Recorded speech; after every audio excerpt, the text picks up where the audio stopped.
Class ഇവിടെ Aishwarya എമ്മാരാ teacher. ഞാനാ. ഒന്ന് എഴുന്നേറ്റ്. താൻ ഇതുവരെയുള്ള ക്ലാസ്സിൽ കൃത്യമായിട്ട് വന്നിട്ടില്ലേ? ഇല്ല ടീച്ചർ. എനിക്ക് അപ്പോഴേ തോന്നി. കാര്യം നിങ്ങളുടെ പഴയ ടീച്ചർ ഐശ്വര്യക്ക് അറ്റൻഡൻസ് ഇട്ട് കൊടുക്കുമായിരുന്നു. ഞാൻ ആദ്യമേ എല്ലാവരോടും പറയാം, ഞാൻ നിങ്ങളുടെ പഴയ ടീച്ചറിനെ പോലെയല്ല, ഞാൻ വളരെ സ്ട്രിക്റ്റാ. അതുപോലെ താൻ എല്ലാത്തിന്റെയും റെക്കോർഡ് സബ്മിറ്റ് ചെയ്തിട്ടുണ്ടോ? ഉണ്ട്. എല്ലാത്തിന്റെയും റെക്കോർഡൊക്കെ താൻ സബ്മിറ്റ് ചെയ്തിട്ടുണ്ട്. പക്ഷേ തന്റെ ഫിസിക്സിന്റെ റെക്കോർഡ് താൻ ചുമ്മാ എന്തൊക്കെയോ എഴുതി വെച്ചേക്കുവാണല്ലോ. അത് ടീച്ചർ എന്റെ അച്ഛനെ വയ്യാതെ ഇടോ ഇങ്ങനെ ഉടായ്പൊക്കെ തന്റെ കയ്യിൽ വെച്ചാൽ മതി. ഈ ഫാമിലി മാറ്റേഴ്സ് കഥ അവിടെ വെച്ചിട്ട് ഇങ്ങോട്ട് വന്നാൽ മതി. ചില കുട്ടികളുണ്ട് അസൈൻമെന്റ് വെക്കാൻ ലേറ്റ് ആയി കഴിഞ്ഞാൽ പറയും എന്റെ അച്ഛന് വയ്യായിരുന്നു, അമ്മയ്ക്ക് വയ്യായിരുന്നു, അപ്പൂപ്പ മരിച്ച്, അമ്മൂമ്മ മരിച്ച്. സീരിയസ്ലി ഞാൻ പറയാം, എന്റെ അടുത്ത് ഇങ്ങനത്തെ അടവൊന്നും നടക്കത്തില്ല. സോ ഞാൻ ഇപ്പോഴേ പറഞ്ഞേക്കാം, എനിക്ക് ഒരു എക്സ്ക്യൂസും കേൾക്കണ്ട. നാളെ 2 മണിക്ക് മുമ്പ് നിന്റെ റെക്കോർഡ് ഇതുവരെയുള്ള അസൈൻമെന്റ് എന്റെ ടേബിളിൽ തിരിയണം.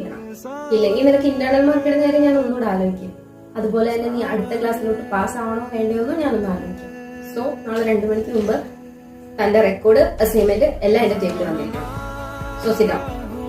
എടി നിനക്ക് അറിയാതെ നീ ഭയങ്കര ബോൾഡ് അല്ലേ? നീ എന്താ ടീച്ചറിന്റെ അടുത്ത് റിയാക്ട് ചെയ്യാൻ? നീ പറഞ്ഞത് ശരിയാ, ഞാൻ ബോൾഡാ. പക്ഷെ എടി ഞാൻ എങ്ങനെ ഇപ്പം പ്രതികരിക്കും?